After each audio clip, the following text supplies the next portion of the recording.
The sound of breaking glass changed my life at exactly 9:47 on a rainy Thursday night. 1 second, I was balancing a silver tray filled with champagne flutes while pretending my feet didn't feel like they were on fire after a 12-hour shift.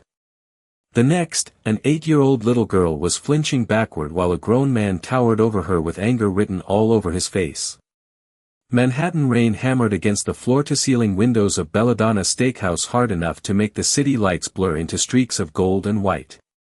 The restaurant smelled like expensive wine, truffle butter, and money I would never touch no matter how many double shifts I worked. My black flats were soaked from my walk from the subway, and the tiny apartment waiting for me in Queens suddenly felt a million miles away. "Table 14 needs another bottle," my manager snapped as he rushed past me carrying a leather check presenter. "And smile, Emily. These people pay your rent." I forced the smile anyway because rent was due in 4 days and my younger brother still needed help paying tuition at NYU. That was the thing about exhaustion. Eventually it stopped feeling temporary and just became part of your personality.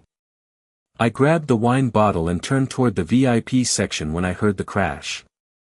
Crystal shattered across marble flooring sharp enough to silence half the restaurant. Conversation stopped mid-sentence. A violinist near the piano froze with his bow hanging in the air. And standing near table 12 was a little blonde girl in a pale blue dress staring down at the broken glass around her feet like she wanted to disappear into the floor. "Look what you did." A man barked. Mid-50s.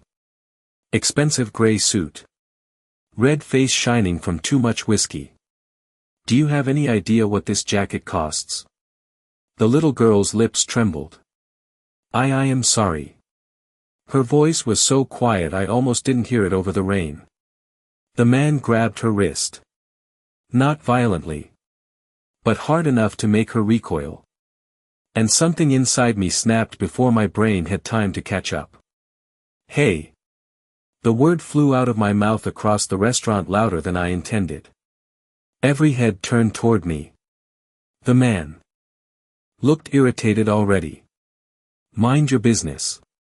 But the little girl looked terrified. Really terrified. The kind of fear you recognize when you've spent your whole life around people bigger and louder than you. I set the wine bottle down on the nearest table and walked straight toward them before common sense could stop me. "She said she was sorry," I said carefully, positioning myself between him and the child. "It was an accident." "Do you work here?" he asked sharply. "Then go do your job." The little girl's small fingers wrapped around the back of my sleeve like she was hiding behind me. I could actually feel her shaking. "Sir," I said quietly, "you need to let go of her." That was when the room changed. I didn't understand it immediately. I just noticed conversations dying one by one. Forks lowering onto plates. Waiters suddenly looking at the floor. Even my manager stopped moving. A strange silence rolled across the restaurant so fast it made the hair rise on the back of my neck. Then someone stood up in the far corner booth. I hadn't noticed him before because men like that didn't need attention to control a room. They carried it naturally. Tall. Dark tailored suit. Broad shoulders. Silver watch catching the chandelier light. He moved slowly, calmly, but every person in Belladonna suddenly seemed aware of him at once. The little girl beside me whispered something so softly I barely heard it. "Daddy." And somehow, that one word was more terrifying than the silence. The man in the gray suit released the little girl's wrist so fast it was almost embarrassing. Like he had suddenly realized everyone in the room was watching him lose a fight he did not understand. I turned slowly toward the man walking across the restaurant, and for one strange second, all I could hear was the rain hitting the windows behind me. Not the piano. Not the conversations. Just rain and the steady sound of expensive shoes against marble floors. He looked to be somewhere in his mid-30s, maybe 6'3", with dark hair brushed neatly away from a face too calm to belong to an ordinary man. Nothing about him seemed rushed. That was the unsettling part. Angry people moved fast. Dangerous people did not need to. Every employee in Belladonna suddenly looked terrified to breathe too loudly. My manager practically sprinted across the dining room, his face pale under the chandelier lights. "Mr. Moretti," he said quickly, almost tripping over his own words. "I sincerely apologize for this disturbance." The man did not even look at him. His eyes stayed on the little girl hiding halfway behind my shoulder. "Sophie," he said quietly. "Come here." The girl hesitated. Her tiny fingers tightened against my sleeve for half a second before she slowly stepped away from me and walked toward him. He crouched slightly when she reached him, adjusting the sleeve of her cardigan with careful fingers. The contrast nearly broke my brain. 1 second the entire restaurant looked afraid of this man, and the next he was fixing a child's sweater like nothing else in the world mattered. "Did he scare you?" he asked her softly. Sophie nodded once. The silence that followed felt heavy enough to crack glass. The man in the gray suit tried forcing out a laugh. "Come on, Damien. It was just an accident. Kid spilled water on me and your waitress here decided to play hero." Hero. The word sounded mocking coming out of his mouth. Damien finally looked at him then. Calmly. Completely. And somehow that made my stomach tighten harder than yelling ever could have. "You grabbed my daughter," he said. The other man immediately straightened his jacket. "I barely touched her." Damien tilted his head slightly, studying him the way people study damage on a car after an accident. "That was your mistake." Nobody moved. Somewhere near the kitchen, I heard a glass clink softly against a tray because someone's hands were shaking. My manager swallowed hard beside me. "Sir, perhaps we should move everyone to another section and continue service." Damien ignored him too. He reached into the inner pocket of his tailored black coat and removed a folded white handkerchief. Then he handed it to Sophie so she could dry the tears still sitting on her cheeks. "Thank you," she whispered. His expression softened for a fraction of a second before disappearing again. "You are safe now." I do not know why those 4 words affected me the way they did. Maybe because I realized nobody had said them to me in a very long time. The gray-suited man cleared his throat loudly. "Look, I think everybody is overreacting here." Damien stood back to his full height slowly enough to make the entire room tense with him. "No," he said evenly. "I think everybody finally understands the situation." 2 men in dark suits appeared near the entrance almost instantly, like they had materialized from the walls themselves. I had not even noticed them before. One nodded respectfully toward Damien before stepping closer to the gray-suited customer. "Sir," the bodyguard said politely. "You need to leave." "Excuse me?" "Now." The customer looked around the restaurant as if expecting someone to defend him. Nobody did. Not a single person. Damien turned toward my manager without raising his voice once. "The waitress stays." My manager blinked rapidly. "Of course. Absolutely."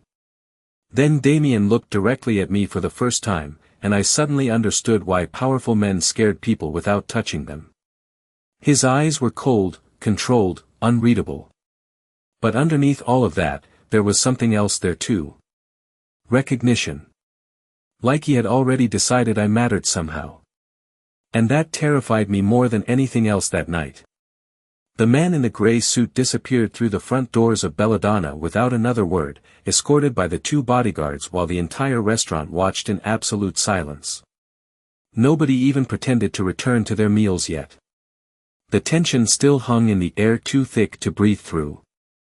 Rain streaked down the windows in silver lines while thunder rolled somewhere above Manhattan like the city itself was warning people to stay quiet tonight. My hands were trembling again. I hated that Damien Moretti could probably see it. Sophie stood beside him clutching the white handkerchief carefully folded in both hands while he rested one steady palm against her shoulder. Protective. Possessive. Controlled. Everything about him felt controlled. My manager suddenly snapped back to life beside me. "Emily," he hissed under his breath, grabbing my elbow lightly. What were you thinking? He was scaring her. That was not your problem. I looked toward Sophie instinctively. The little girl was watching me with huge blue eyes that still looked watery under the chandelier lights.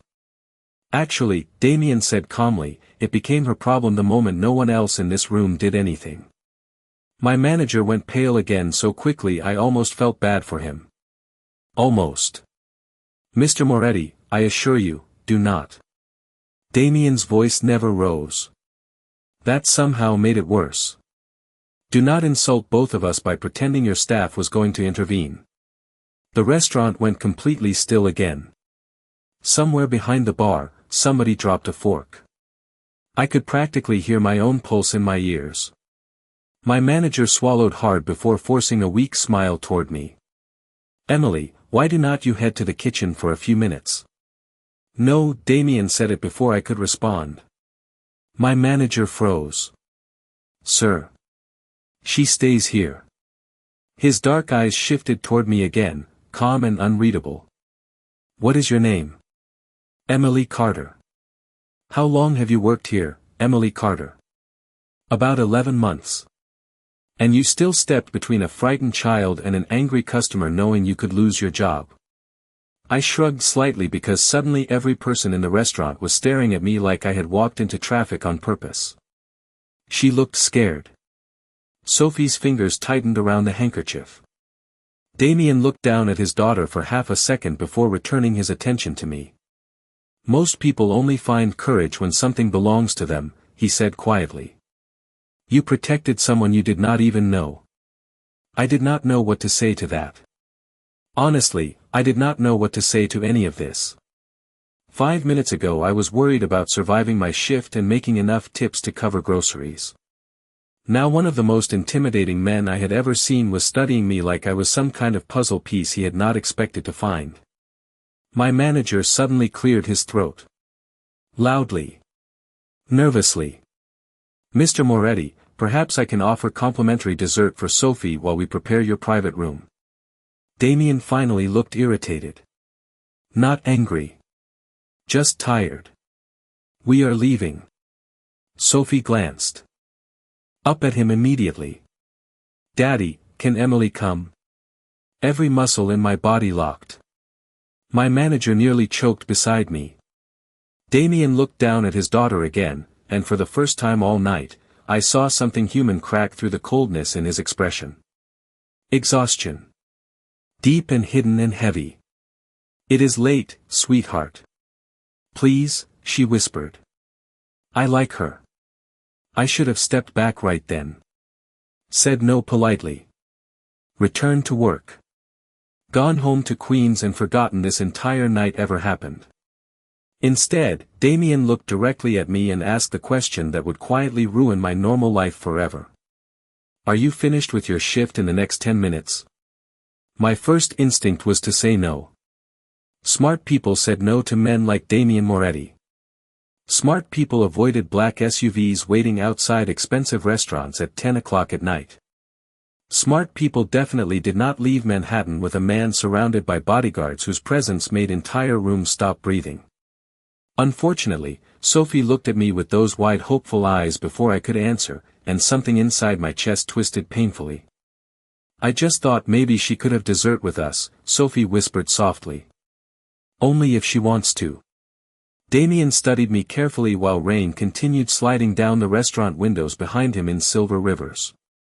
He did not pressure me. That somehow made the decision harder.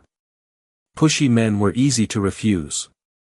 Calm men with self-control were dangerous in quieter ways. Emily, my manager suddenly cut in with a nervous laugh, I am sure Mr. Moretti does not mean tonight. You still have tables to close out. Damien reached into the inner pocket of his suit jacket and removed a sleek black card without taking his eyes off me. Then he placed it calmly onto the nearest table. That should cover whatever revenue the restaurant loses by ending her shift early. My manager picked up the card. His face drained of color almost instantly. American Express Centurion. Black card. The kind of card normal people only saw online or in movies. Of course, my manager stammered quickly. Emily can leave whenever she likes. I hated how quickly money changed people. 5 minutes ago. He was ready to lecture me for embarrassing a customer. Now he looked ready to personally open the front door for Damien himself. Sophie stepped closer to me carefully. You do not have to come if you do not want to, she said quietly. Her voice faded as she looked down at the folded handkerchief in her hands. I liked when you stood up for me. God. That did it. Because nobody had probably stood up for her in a while either. I looked toward Damien again. Just dessert. His mouth moved slightly. Not quite a smile. More like the memory of one. Just dessert. I should have noticed the bodyguards exchanging subtle looks behind him. Like they knew something I did not. 10 minutes later I was standing beneath the awning outside Belladonna trying not to panic while cold October rain pounded against the sidewalk hard enough to splash over my shoes. Manhattan smelled like wet concrete, cigarette smoke, and traffic after storms. A long black SUV waited at the curb with tinted windows dark enough to hide the inside completely. One of the bodyguards opened the rear passenger door for Sophie first. Damien paused beside me before getting in. Up close, he smelled faintly like cedarwood and rain. Expensive. Controlled. Dangerous. You are nervous, he observed quietly. You have armed security following you around. Occupational hazard. That is not exactly reassuring. Another almost smile touched his face before disappearing again. You are still free to walk away, Emily. The strange thing was I believed him. Deep down, beneath all the intimidation and power surrounding him, I genuinely believed he would let me leave if I asked. But Sophie was already inside waiting for me with shy excitement written all over her face, and curiosity had always been my worst personality trait. It is just dessert, I reminded myself quietly before climbing into the SUV. The interior looked less like a car and more like a private lounge. Black leather seats. Soft amber lighting. The faint scent of expensive cologne and clean fabric. Sophie immediately scooted closer holding a small tablet in her lap. Do you want to see my drawings? She asked me hopefully. Damien sat across from us while one of the bodyguards closed the door behind him. Then the city outside disappeared as the SUV pulled into the rain-soaked Manhattan streets. And for the first time all night, I realized something terrifying. I was alone in a car with one of the most powerful men in New York. And somehow, I no longer felt afraid of him. The city blurred past the tinted windows in streaks of white headlights and rain while Sophie sat beside me scrolling through drawings on her tablet with complete seriousness. This one is Central Park, she explained softly. But I made the trees purple because green looked boring. I smiled despite myself. I think purple trees are way better. She looked pleased by that answer. Across from us, Damien watched quietly with one arm resting against the leather seat, his attention shifting between his daughter and the streets outside. Even sitting still, he carried the kind of presence that made space feel smaller around him. Controlled gravity. The SUV moved through Manhattan traffic smoothly enough that I barely felt the potholes beneath us. Do you draw a lot? I asked Sophie. She nodded. Mostly when I cannot sleep. Something about the way she said it made my chest tighten. Children were supposed to complain about homework and cartoons and bedtime. Not insomnia. Damien noticed my expression immediately. Sophie has had difficulty sleeping since her mother passed away last year, he said calmly. The softness in Sophie's face faded slightly at the mention of her mother. Instinctively, I reached over and squeezed her small hand once. I am sorry, I said quietly. Sophie looked down at the tablet in her lap. Daddy says she is still with us. Damien's eyes shifted toward his daughter, and for the first time since meeting him, I saw genuine pain flicker across his face before he buried it again. Fast. Like a man practiced at surviving grief privately. She is, he answered softly. The SUV turned onto a quieter street lined with old brick buildings glowing gold beneath the rain. We stopped in front of a small bakery tucked between two luxury storefronts. Warm light spilled through the windows onto wet pavement outside. Dessert? I asked, confused. Damien glanced toward me. Sophie likes this place. One of the bodyguards stepped out first holding an umbrella before opening the rear door for us. Rain drummed softly overhead as we hurried inside. The bakery smelled like cinnamon, espresso, and fresh bread warm enough to make the entire room feel safe. A woman behind the counter looked up and immediately straightened. Mr. Moretti. Damien nodded once politely. The usual table. Sophie grabbed my hand before I could react and practically pulled me toward a booth near the back window. Their hot chocolate is the best in New York, she whispered like she was sharing classified information. That is a very serious claim, I told her. I know. Damien sat across from us while employees rushed quietly around the bakery with nervous energy that reminded me too much of Belladonna. Except here, nobody looked scared of making mistakes. They looked scared of disappointing him. There was a difference. Sophie ordered chocolate cake and whipped cream. I settled for coffee because I still had bills to think about and expensive places made me instinctively worry about prices even when someone else was paying. Damien noticed immediately. Order what you want, Emily. Coffee is fine. You looked at the cheesecake for 4 full seconds. Heat rushed into my face. Sophie giggled quietly beside me. Daddy notices everything. Apparently. Damien leaned back slightly while the server hurried away with our order. Rain tapped softly against the bakery windows now, gentler than before. For a moment, everything felt strangely normal. Then a man near the front counter glanced toward our table and quickly looked away. Another customer lowered his voice the second Damien looked in his direction. I finally understood it then. This was not ordinary wealth. It was influence. The kind people whispered about instead of discussing openly. Sophie suddenly tugged my sleeve lightly. Emily. Yeah. Are you scared of my dad? The entire table went still. Damien watched me carefully without saying a word. Honest answers had always gotten me into trouble. Unfortunately, lying had never been one of my talents either. I looked at Sophie first before answering softly. I think your dad is someone people are careful around. Sophie considered that seriously. Then she smiled a little. That means yes. And somehow, Damien actually laughed. Damien Moretti's laugh lasted maybe 2 seconds. Quiet. Low. Almost disbelieving. But the effect on the bakery was immediate. Every employee suddenly relaxed like they had just witnessed something impossible. Even the woman steaming milk behind the espresso machine looked shocked for half a second before pretending not to notice. Sophie grinned proudly beside me. See? I told you he is nicer when he laughs. Damien gave his daughter a dry look. I am sitting right here. Exactly, she replied. I laughed before I could stop myself, and for one strange moment, the tension around the table softened completely. Our desserts arrived a minute later. Sophie attacked her chocolate cake with serious concentration while I wrapped both hands around the warm coffee mug, letting the heat thaw my frozen fingers.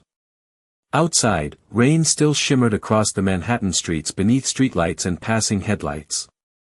Inside the bakery, jazz music played softly overhead while people carefully avoided staring directly at our table. Carefully. That was the word for everything surrounding Damien. Every movement. Every conversation. Every reaction. So, I said cautiously, what exactly do you do? Sophie immediately looked excited. Daddy owns lots of things. Damien reached for his espresso calmly. That is one way to describe it. Like what? I asked. Restaurants. Shipping companies. Real estate. That sounds legal enough. His eyes lifted toward mine slowly over the rim of his coffee cup. You sound disappointed. I sound unconvinced. Sophie giggled again. Everybody thinks Daddy is scary. Sophie. What? They do. She stabbed another bite of cake before looking at me again. One time my school principal almost fainted during parent-teacher conferences. I nearly choked on my coffee. Damien looked deeply unimpressed with this conversation. Your principal was dramatic. She called you sir 6 times in 2 minutes. Good manners are important. I shook my head, trying not to smile. The weirdest part was how normal this felt now. An hour ago I was serving cocktails at Belladonna wondering if my paycheck would clear before rent hit my account. Now I was sitting in a bakery at almost 11 at night eating cheesecake with a man powerful enough to make Manhattan restaurants freeze mid-conversation. Life was weird. Do you always carry bodyguards everywhere? I asked finally. Damien set his espresso cup down carefully. Most days. That still sounds terrifying. You get used to it. I do not think I would. No, he agreed quietly. I do not think you would either. Something in his tone shifted slightly then. Softer. Observing. Like he was trying to understand how someone like me had ended up stepping between his daughter and an angry stranger without hesitation. Sophie suddenly tugged lightly on Damien's sleeve. Can Emily come to the apartment sometime? I blinked. Damien looked toward his daughter calmly. You have known her for less than 2 hours. I know. And yet you are already planning invitations. Sophie looked completely unbothered. She makes the scary feeling quieter. The words landed heavily at the table. Damien's expression changed almost invisibly. I saw it anyway.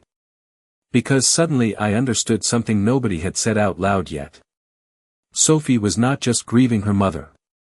She was carrying fear too. The kind children absorb from the adults around them no matter how hard people try to hide it. Damien leaned back slightly in the booth, studying his daughter carefully. What scary feeling? Sophie stared down at her cake. The one after Mommy died. Silence settled over the table again.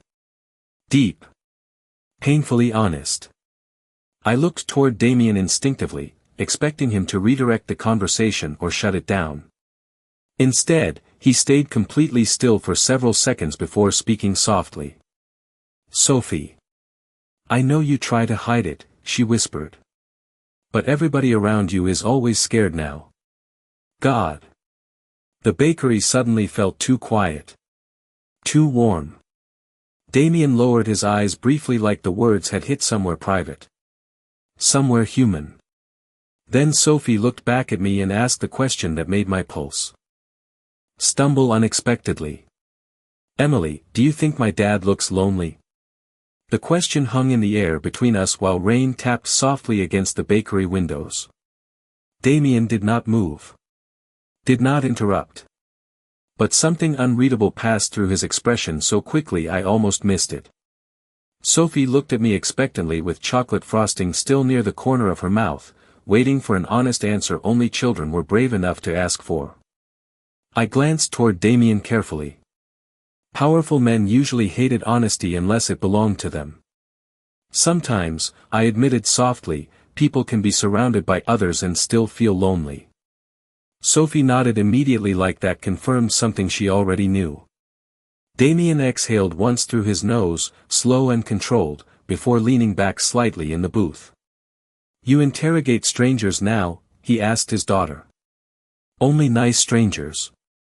Very selective of you. Sophie ignored the sarcasm completely. Emily listens when people talk. The strange thing was she was right. Most adults heard children without actually listening to them. Sophie noticed everything because she had learned silence from grief. I recognized that kind of loneliness more than I wanted to admit. Damien rested one hand near his untouched espresso while watching his daughter carefully. "It is getting late," he said quietly. "School tomorrow." Sophie groaned softly. 5 more minutes. "That is what you said 20 minutes ago. Because time moves fast when I am happy." The words landed harder than they should have.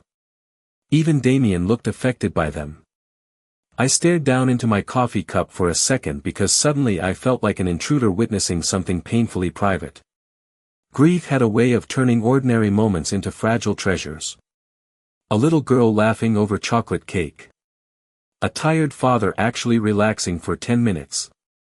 Tiny things that mattered more after loss. Damien's phone buzzed against the table suddenly, sharp enough to break the warmth around us. His expression changed the second he looked at the screen. Not fear. Never fear. Just immediate focus. "Excuse me," he said calmly before standing from the booth. He stepped away. Toward the front windows while answering quietly in Italian.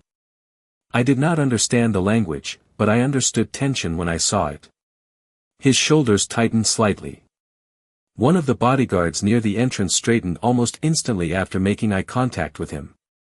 Sophie noticed too. Her small smile faded. "Something bad?" she whispered. "I do not know. But I had a feeling she already did." Children always knew more than adults realized. Sophie poked quietly at the remains of her cake while watching her father through the bakery window reflection.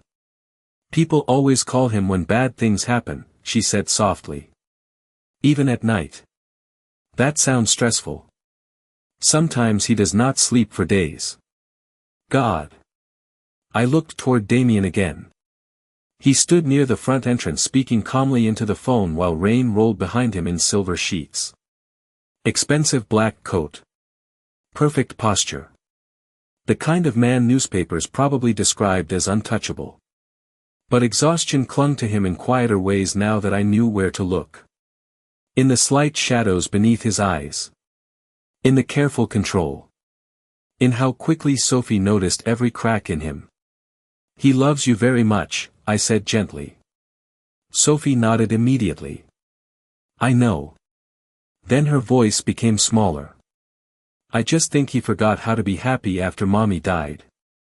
I did not know what to say to that. Before I could try, Damien returned to the table slipping his phone back into his coat pocket with smooth precision. But the softness from earlier had disappeared again behind cold control. "We need to go," he said quietly. Sophie sighed but slid out of the booth obediently.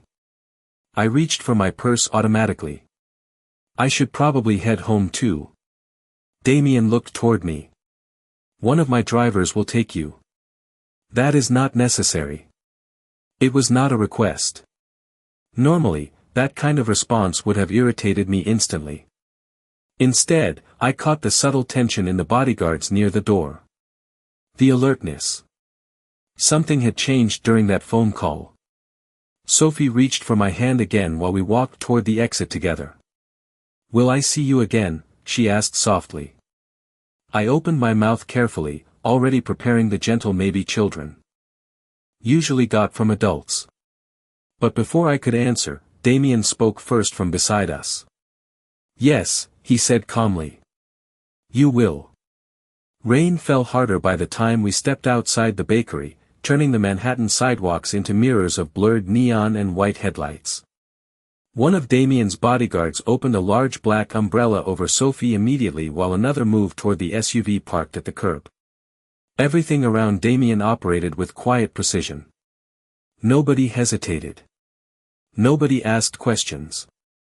It was like standing near the center of a machine built entirely around keeping him and his daughter safe. Sophie hugged me before climbing into the vehicle, her small arms wrapping around my waist unexpectedly tight. "Do not disappear," she whispered. The words caught me off guard badly enough that I forgot how to respond for a second.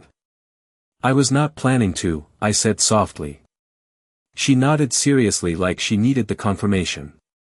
Damien watched the interaction silently from a few feet away, one hand resting inside the pocket of his dark coat while rain streaked across his shoulders. The city lights reflected sharply in his eyes. "Good night, Emily," Sophie said before disappearing into the SUV. "Good night, Sophie." One of the bodyguards closed the door carefully behind her. Damien stayed where he was for another moment while traffic hissed through rainwater beside us. "You were kind to her tonight," he said quietly. "Most people are kind to children." "No," he replied calmly. "Most people are careful around powerful men. There is a difference." I looked away toward the wet street because honesty suddenly felt dangerous around him. She seemed like she needed someone in her corner. She did. The answer came too fast. Too honest. For the first time since meeting Damien Moretti, I heard exhaustion underneath his control clearly enough to recognize it. He looked toward the SUV window where Sophie's silhouette was faintly visible inside. After her mother died, she stopped trusting people easily, he admitted quietly. Tonight was the first time in months she laughed with someone she just met. My chest tightened unexpectedly. "She is a sweet kid. She likes you." I noticed. One corner of his mouth moved slightly again. That almost smile that never fully arrived. Then headlights flashed suddenly across the wet street as another black sedan slowed near the curb behind us. The mood changed instantly. Every bodyguard near Damien became alert at once. Subtle. Professional. But immediate. Damien's expression hardened before the sedan had even fully stopped. A man stepped out holding an umbrella over himself while hurrying toward us through the rain. Mid-40s. Expensive charcoal coat. Nervous energy practically pouring off him. "Mr. Moretti," he called carefully. "I have been trying to reach you." Damien did not move. "You found me." The man forced a tense smile before noticing me standing there beside Damien. His expression flickered with confusion immediately. "I did not realize you were occupied. You still approached." The temperature in Damien's voice dropped several degrees. The man swallowed hard. "It is important." Rain hammered against the sidewalk between us while passing cars sprayed water across the curb. I suddenly felt very out of place standing there in my cheap black waitress uniform beside men who looked like they belonged in completely different worlds. "I should go," I said quietly. Damien looked toward one of his drivers without taking his eyes off the nervous man in front of him. "Take Miss Carter home." "That is really not necessary." Damien finally looked directly at me again. Calm. Cold. Focused. "Tonight it is."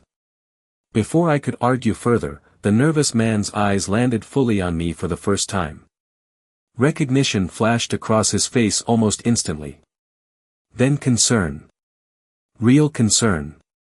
"Wait," he said carefully, glancing between me and Damien. "She is the waitress from Belladonna?" Silence. The kind that warned people to stop talking. The man realized it too late.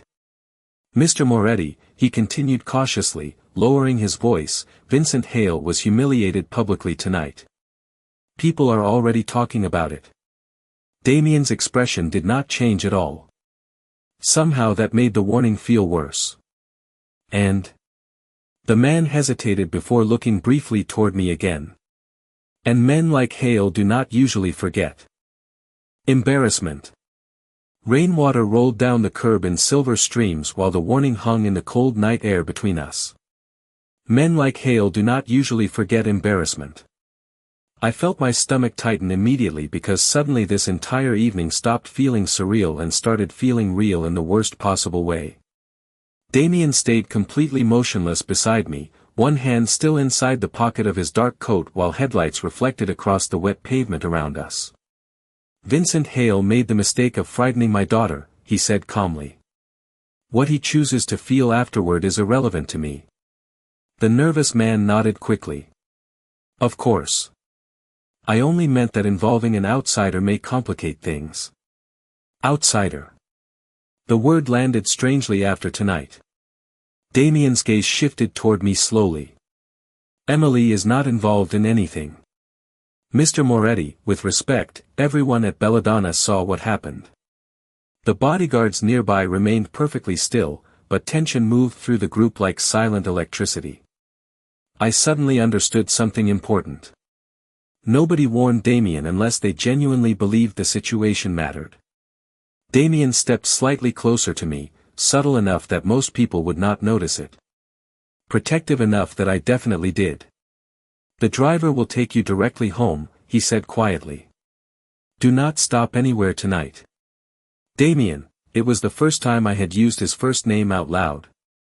His eyes flicked toward mine immediately. God. That was a mistake. Because suddenly the rain, the city noise, the headlights, all of it seemed to disappear for one dangerous second while he looked at me differently than before. Softer. More focused. Like hearing his name from me changed something neither of us fully understood yet.